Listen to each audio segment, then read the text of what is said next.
दोस्तों, चाहे मर जाना, लेकिन नवरात्रि के 9 दिनों में यह 5 काम भूल से भी मत करना, वरना माता रानी का क्रोध आपके पूरे परिवार के ऊपर टूट पड़ेगा। आपके सारे व्रत, सारे उपवास, आपकी सारी पूजा पाठ पर पानी फिर जाएगा। माता लक्ष्मी आपका घर छोड़कर चली जाएगी। देखिए, यह नवरात्रि पूरे 512 सालों के बाद अपने साथ एक महाधन लक्ष्मी योग को लेकर आई है।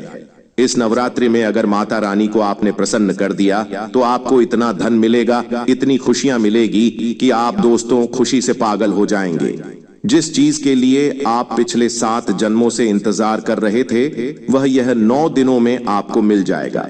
लेकिन अगर आपने 9 दिनों में यह 5 काम भूल से भी कर दिए तो माता रानी प्रसन्न होने के बजाय आपसे क्रोधित हो जाएगी। आपको दोस्तों 1 रुपये 1 पैसे के लिए तरसना पड़ जाएगा।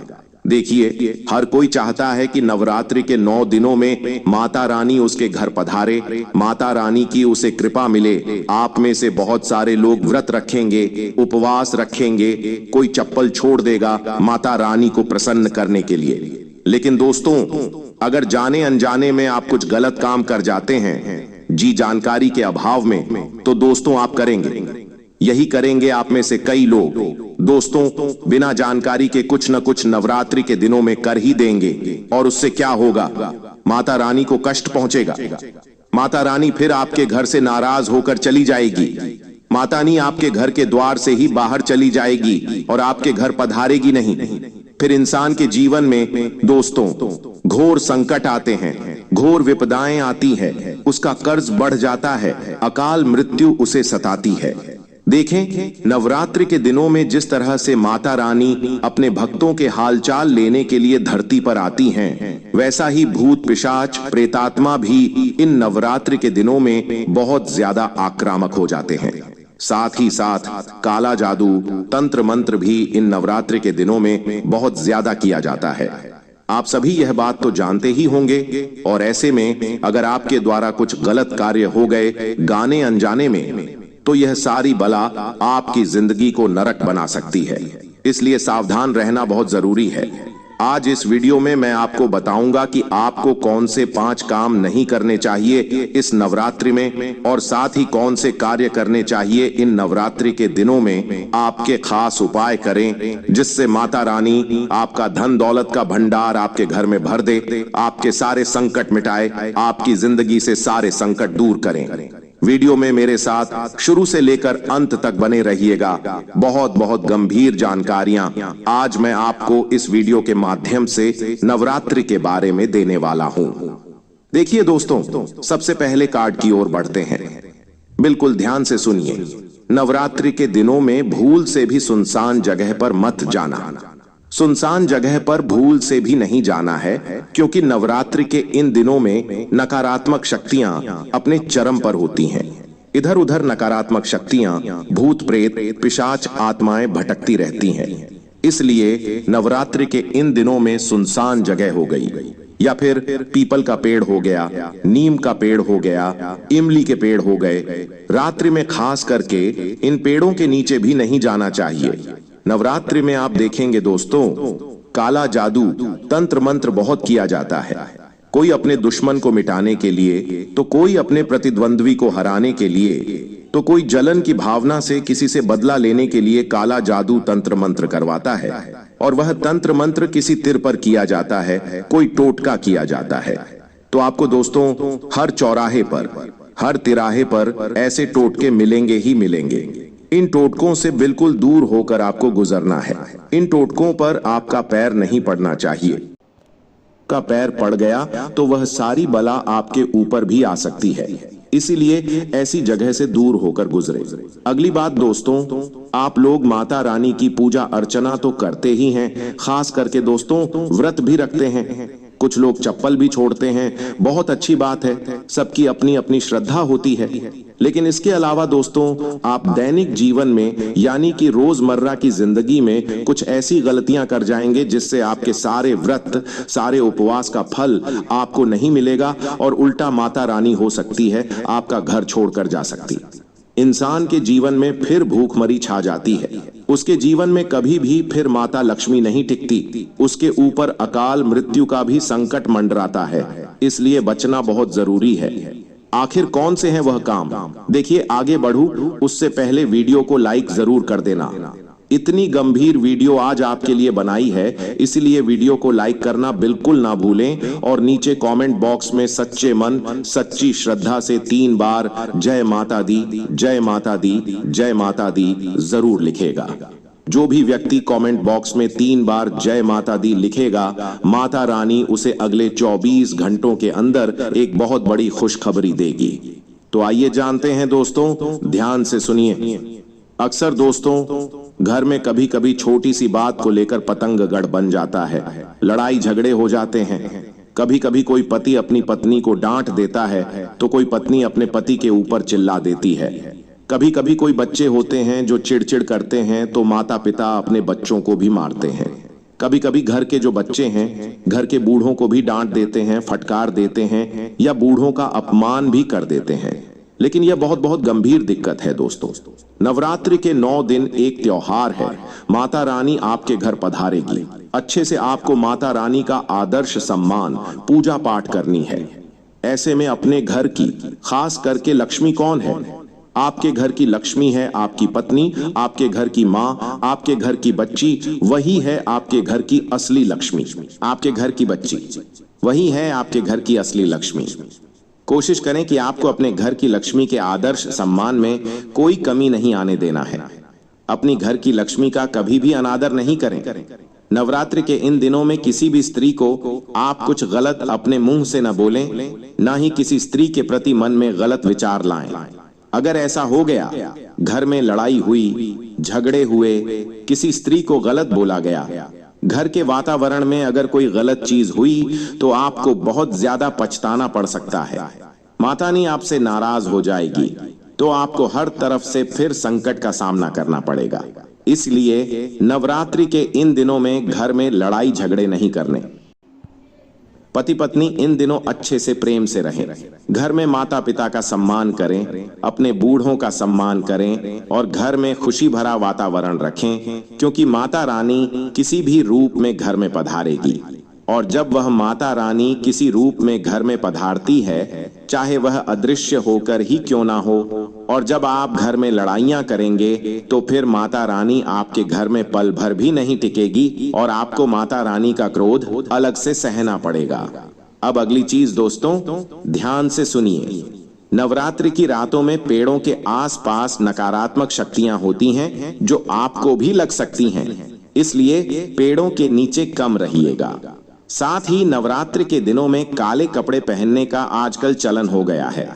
कई लोग गरबे में भी काले कपड़े पहनने लग गए हैं, लेकिन इन दिनों काले या फिर गहरे रंग पहनना बहुत अशुभ माना जाता है, यानी यह नकारात्मकता के प्रतीक होते हैं। दोस्तों, नकारात्मक ऊर्जा को आकर्षित करते हैं और देवी देवता का आशीर्वाद कम कर देते हैं। इसलिए काले कपड़े पहनना भूल से भी जायज नहीं है दोस्तों। हमारे नवरात्रि के इन दिनों में तो काले कपड़े मत पहनिएगा, काले कपड़े से, गहरे कलर से बचिएगा। दोस्तों, अगली चीज देखिए। कई लोग हैं जो मांस, मछली, अंडा, शराब का सेवन करते हैं, लेकिन ध्यान रहे नवरात्रि के इन दिनों में भूल से भी मत करना। वैसे तो कभी भी नहीं करना चाहिए, लेकिन अगर किसी घर में नवरात्रि में तामसिक भोजन बन रहा है तो वहां भोजन करने से साधना का फल तो नष्ट होगा ही, लेकिन उस घर की आने वाली 7 पुष्टों के नसीब भी खराब हो जाते हैं। आने वाली 7 पुष्ट के भाग्य वह अपने हाथों से नष्ट करता है। इस बात का विशेष ध्यान रखिए। अब दोस्तों, नवरात्रि के इन दिनों में जो झाड़ू है उसका विशेष महत्व होता है, क्योंकि झाड़ू भी एक लक्ष्मी माता रानी का ही एक प्रतीक है। दोस्तों, ऐसे में झाड़ू पर लात नहीं लगना चाहिए। झाड़ू को विशेष अच्छे स्थान पर रखना चाहिए। नवरात्रि में झाड़ू खड़ा नहीं रखना चाहिए। लक्ष्मी का अपमान होता है और घर में दरिद्रता प्रवेश करती है। घर में अगर टूटी झाड़ू हो तो टूटी झाड़ू को घर से बाहर कर दें। अगर घर में टूटा हुआ कांच हो तो टूटे हुए कांच को भी घर से बाहर कर दें, क्योंकि यह टूटी फूटी चीजें जो घर में होती हैं वह घर में दरिद्रता लाती हैं। माता रानी ऐसे घर में कभी भी नहीं आएंगी। भले ही आपका घर छोटा है, भले ही आपका घर कच्चा है, लेकिन उस घर में टूटी फूटी चीजें ना हो, टूटे हुए बर्तन ना हो, टूटा हुआ कांच ना हो, खराब इलेक्ट्रॉनिक सामान ना हो, इस बात का ध्यान रखिएगा। क्योंकि यह जो टूटी फूटी खराब चीजें हैं अपनी ओर नकारात्मकता आकर्षित करती हैं और फिर देवी देवता आपके घर में कैसे पधारेंगे। इन दिनों भले ही आप व्रत कर रहे हैं, उपवास रख रहे हैं, अच्छी बात है, लेकिन झूठ नहीं बोलना है। झूठ अगर बोलोगे तो व्रत अधूरा होगा, व्यर्थ चला जाएगा। अब दोस्तों, शाम के समय और दिन के समय कई लोग सोने की आदत रखते हैं। इन दिनों दोस्तों, दिन के समय में सोना अशुभ माना जाता है। दिन के समय जो सोता है उस घर में हमेशा कंगाली रहती है, उस घर का हर व्यक्ति अक्सर बीमार रहता है। नवरात्रि में संध्या बेला में और दोपहर के समय में सोना बिल्कुल मना है दोस्तों, क्योंकि इस समय देवी घर में भ्रमण करती है और अगर कोई सोता हुआ इंसान है तो फिर उनकी कृपा से वंचित तो रहेगा, साथ ही माता रानी का क्रोध भी सहना पड़ेगा। अगर कोई बीमार है तो उस बात को हम समझ सकते हैं कि कोई बीमार है, माता रानी बीमार व्यक्ति को समझेगी। लेकिन अगर आप स्वस्थ हैं और फिर भी दिन में सो रहे हैं, संध्या में सो रहे हैं, तो यह घोर पाप है दोस्तों। अब अगली चीज, अश्लील बातें करना, अश्लील चीजें देखना। आजकल आदत हो गई है लोगों की कि मोबाइल में अश्लील चीजें देखना, पराई बहन बेटियों को देखना। कई ऐसी महिलाएं हैं जो सोशल मीडिया पर, इंस्टाग्राम पर, फेसबुक पर चरित्रहीन कपड़े पहनती हैं और फिर उन वीडियो को, उन फोटो को जनता देखती है। लेकिन देखने वाले से मैं यही कहूंगा कि नवरात्रि के इन दिनों में अपनी भावनाओं को बिल्कुल काबू में रखिएगा। कोई भी गलत चीज को अपनी आंखों से देखने की गलती मत करना। किसी भी स्त्री जो कि अपने अंग को प्रदर्शित करती है वीडियो के माध्यम से, उन स्त्रियों के वीडियो नहीं देखना है। साथ ही जो अश्लील वीडियो होती हैं उनको भी आपको नवरात्रि के दिनों में नहीं देखना है। यूं तो हमें देखना ही नहीं चाहिए क्योंकि यह हमारे धर्म में मना ही है, लेकिन नवरात्रि के इन दिनों में पालन करना बहुत जरूरी है, वरना माता रानी का क्रोध फिर आपको बहुत गंभीर रूप से सहना पड़ेगा। इस बात का ध्यान रखिएगा। अब अगली चीज है दोस्तों, कई लोगों की आदत होती है 2-2 दिन तक नहीं नहाने की। कुछ लोग होते हैं जो दिन में नहाते हैं, लेकिन नवरात्रि के इन दिनों में सुबह जल्दी उठकर नहाने का नियम अपनाना बहुत जरूरी है, क्योंकि यह कुछ नियम कायदे ही हैं जो माता रानी को प्रसन्न करते हैं। इसलिए सुबह जल्दी नहा लें, पूजा पाठ करें और अपने दिन की शुरुआत करें। नवरात्रि के दिनों में मैले कपड़े पहनने की भी भूल मत करिएगा। और कई लोग होते हैं जो अपने घर में मैले कपड़ों को कई दिनों तक रखते हैं, जैसे कि 2 दिन 3 दिन के कपड़े इकट्ठे हो गए फिर धोए जाते हैं। लेकिन नवरात्रि के दिनों में अगर आपने अपने शरीर से कपड़े उतारे तो उन्हें तुरंत धो लें और फिर सुखा दें और फिर अपने दिन की शुरुआत करें। बिना धुले हुए कपड़े घर में नहीं रखने, क्योंकि जो मैले कपड़े होते हैं उनमें नकारात्मकता होती है।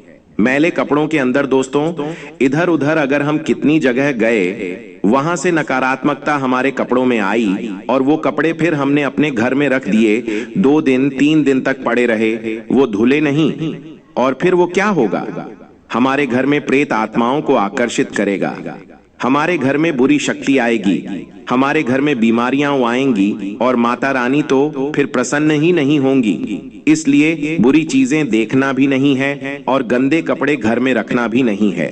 अब अगली चीज दोस्तों, मैंने तो शुरू में ही बता दिया स्त्रियों का अपमान नहीं करना है, लेकिन खास करके बच्चों का भी ध्यान रखिए। छोटे बच्चों में भगवान का रूप होता है। छोटे बच्चे अक्सर जिद करते हैं तो माता पिता उन्हें डांट देते, फटकार देते, मारते भी हैं। देखिए, बच्चों को समझाना जरूरी है, लेकिन नवरात्रि के इन दिनों में बच्चों को बिल्कुल भी न डांटें, बिल्कुल भी न मारें। समझाना बात अलग है, लेकिन उनके ऊपर गुस्सा, क्रोध नहीं करना है।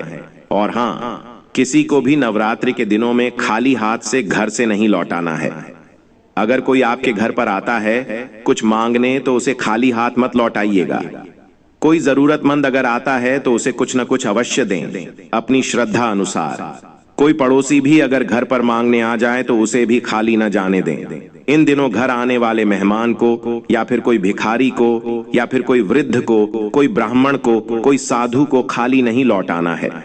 कुछ न कुछ जरूर देना चाहिए, नहीं तो घर में जो बरकत होती है वह कम हो जाती है। इस बात का ध्यान रखिएगा। साथ ही अपवित्र स्थानों पर नहीं जाना है। अपवित्र स्थान क्या होते हैं मैं आपको बताता हूं। जैसे कि शमशान घाट हो गया, शराब खाना हो गया, जुआ घर हो गया और वेश्यालय हो गया। इन जगहों को हम अपवित्र मानते हैं। कई ऐसे होते हैं जो वेश्या के पास जाते हैं। कई ऐसे लोग होते हैं जो शराब खाने में जाते हैं। ये बहुत अपवित्र जगह होती है। इन दिनों किसी पराई स्त्री के साथ तो दूर, खुद की धर्म पत्नी के साथ भी संबंध नहीं बनाना चाहिए। नवरात्रि के यह 9 दिन बहुत ही पवित्र होते हैं, इसलिए ध्यान दिया जाना चाहिए। ब्रह्मचर्य का पालन पूरे 9 दिनों तक होना चाहिए और इन जगहों से खुद को जितना दूर हो सके रखिए, क्योंकि माता रानी जब आपके घर पधारेंगी और अगर आप पवित्र न रहे तो माता रानी आपके घर के द्वार से ही वापस लौट जाएगी और नाराज होकर जाएगी। और फिर आपके घर में जो माता रानी का क्रोध पड़ेगा उससे आपको कोई नहीं बचा पाएगा। अगर शमशान जाना जरूरी है, कोई खास रिश्तेदार है जिसके साथ दोस्तों गलत चीज हो गई है, तो अगर आप शमशान जा रहे तो जाइए, लेकिन अपने साथ एक चाकू जरूर ले जाइएगा। कोई धारदार नुकीली चीज जरूर लेकर जाइएगा, क्योंकि नवरात्रि के दिनों में भूत प्रेत पिशाच दोस्तों चरम पर होते हैं। इनकी शक्तियां दुगुनी हो जाती हैं। इसलिए अपने साथ कोई धारदार नुकीली वस्तु ले जाएं, जिससे यह शक्तियां आपके आसपास भी न भटके। और हाँ, इन दिनों किसी को उधार मत दीजिएगा। किसी को करना है तो दान कर दीजिए, लेकिन उधार किसी को मत दीजिए। दोस्तों, नवरात्रि के दिनों में उधार देना या उधार लेना दोनों ही गलत माना जाता है।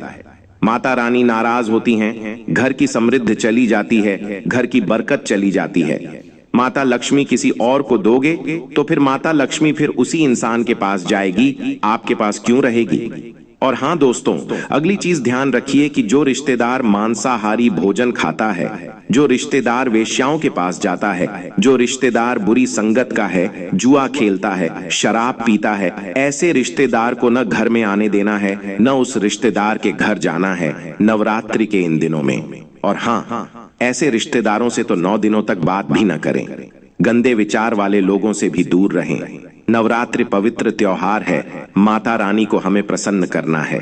और अगर ऐसे रिश्तेदारों के पास जाओगे तो उनकी आसपास की गलत नकारात्मक मदा आपके ऊपर भी आ जाएगी। इस बात का ध्यान रखिएगा। साधना कमजोर होगी, माता रानी की कृपा कम होगी। क्रोध नहीं करना चाहिए, ब्राह्मण भोज करवाना चाहिए, और इसे टालने या अपमान करने से देवी का आशीर्वाद भी रुक जाता है। इस बात का ध्यान रखिएगा। इन दिनों बिना नहाए तो पूजा घर में जाना ही नहीं है, और खास करके मूर्ति को भी सीधे स्पर्श नहीं करना है, न ही हाथ लगाना है। बहुत लोग पूजा करते वक्त मां की तस्वीर को छूते हैं, पर नवरात्रि में ऐसा करने से आपका पूजन अधूरा हो जाता है। देवी माता को सबसे पहले फूल चढ़ाइए, जल चढ़ाइए, अक्षत चढ़ाइए, लेकिन तस्वीर और मूर्ति पर सीधे हाथ मत लगाइए, गंदे हाथ मत लगाइए। और हाँ, रात को खाली तवा नहीं छोड़ना है। नवरात्रि की रात अगर तवा या कड़ाही गैस पर खाली पड़ी रहे तो माना जाता है कि घर में दरिद्रता प्रवेश करती है, देवी का आशीर्वाद धीरे धीरे कम हो जाता है। दोस्तों, इन बातों का ध्यान जरूर रखिएगा। अब क्या करना नहीं चाहिए वह तो बता दिया है, लेकिन अब क्या करना चाहिए वह भी बताना जरूरी है। आपको नवरात्रि में क्या करें जिससे माता रानी आपके घर पधारें, आपके घर में धन दौलत का भरमार रहे, तो ध्यान से सुनो। क्या नहीं करना है वह तो बता दिया, लेकिन क्या करना है ध्यान से सुनिए। आपको फलाहार खाना है, सात्विक भोजन लेना है। दिन में कम से कम एक बार माता दुर्गा को प्रसाद में फल या फिर हलवा पूरी अवश्य अर्पित करनी है। घर में शांति रहेगी, सुख समृद्धि आएगी, बीमारियों से आप दूर रहेंगे। साथ ही घर में नींबू और लौंग से देवी का रक्षा कवच बना लें और घर के दरवाजे पर टांग दें। क्या करना है? नींबू और लौंग इन दोनों की एक माला बनानी है और उस माला को माता रानी को अर्पित कर देना है, और वह रक्षा कवच हो गया। उस रक्षा कवच को घर के द्वार पर टांग दो। इससे क्या होगा? बुरी शक्तियां घर से दूर रहेंगी और घर में लक्ष्मी स्थायी रूप से रहेगी। और दूध का दान सुबह सुबह करें किसी गरीब बच्चे को। इस बात का ध्यान रखिएगा। घर में लड़ाई झगड़ा नहीं करना है। माता दुर्गा के सामने रोज बैठकर माता रानी के मंत्र का जाप करना है। मंत्र मैं कमेंट में बता दूंगा, जिसको चाहिए पूछ लेना मुझसे। इससे मानसिक शांति रहेगी और परिवार में प्रेम बढ़ेगा। साथ ही दोस्तों, नवरात्रि में काले कपड़े नहीं पहनना है। नवरात्रि में पहनना है पीले रंग के, लाल रंग के, गुलाबी रंग के और सफेद रंग के कपड़े। ये कपड़े माता रानी की ऊर्जा को आकर्षित करेंगे और आपके घर में खुशी आएगी। छोटी कन्याओं को घर बुलाइएगा, भोजन कराइएगा, वस्त्र या फिर उपहार दीजिएगा।